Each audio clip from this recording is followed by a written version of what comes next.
Others prophesied the decline of the West. He inspired America and its allies with renewed faith in their mission of freedom. Others saw only limits to growth. He transformed a stagnant economy into an engine of opportunity. Others hoped at best for an uneasy cohabitation with the Soviet Union. He won the Cold War, not only without firing a shot, but also by inviting enemies out of their fortress and turning them into friends.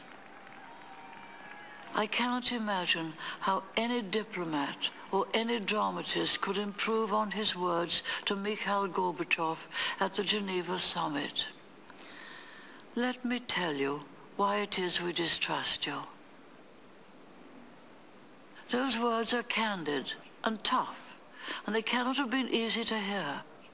But they're also a clear invitation to a new beginning and a new relationship that would be rooted in trust.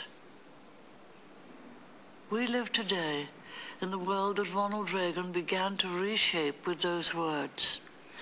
It is a very different world with different challenges and new dangers.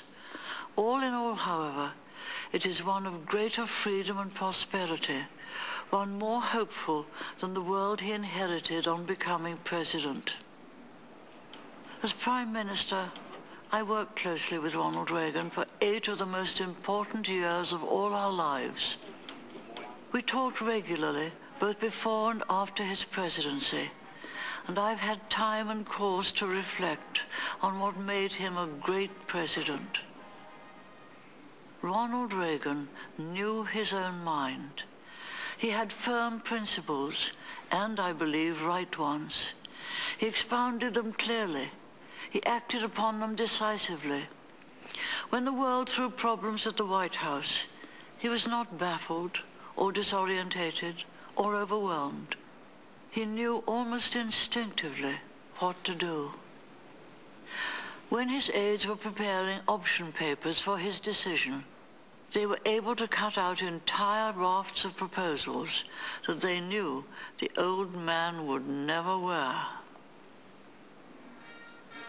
When his allies came under Soviet or domestic pressure, they could look confidently to Washington for firm leadership. And when his enemies tested American resolve, they soon discovered that his resolve was firm and unyielding. Yet his ideas, though clear, were never simplistic. He saw the many sides of truth. Yes, he warned that the Soviet Union had an insatiable drive for military power and territorial expansion. But he also sensed it was being eaten away by systemic failures impossible to reform.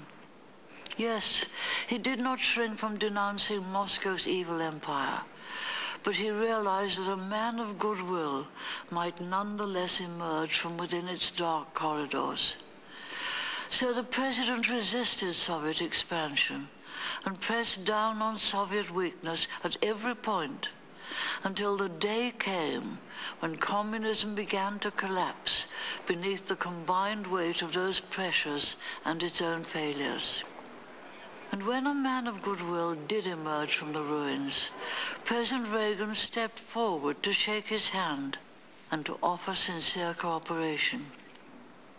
Nothing was more typical of Ronald Reagan than that large-hearted magnanimity, and nothing was more American. Therein lies perhaps the final explanation of his achievements.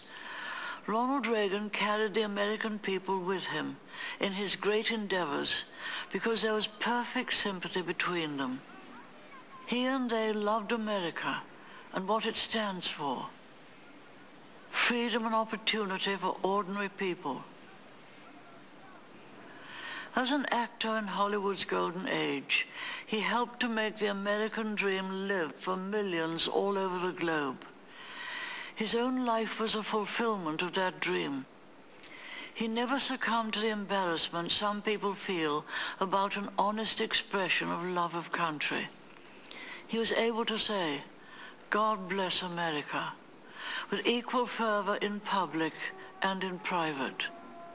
And so he was able to call confidently upon his fellow countrymen to make sacrifices for America, and to make sacrifices for those who looked to America for hope and rescue. With the lever of American patriotism, he lifted up the world.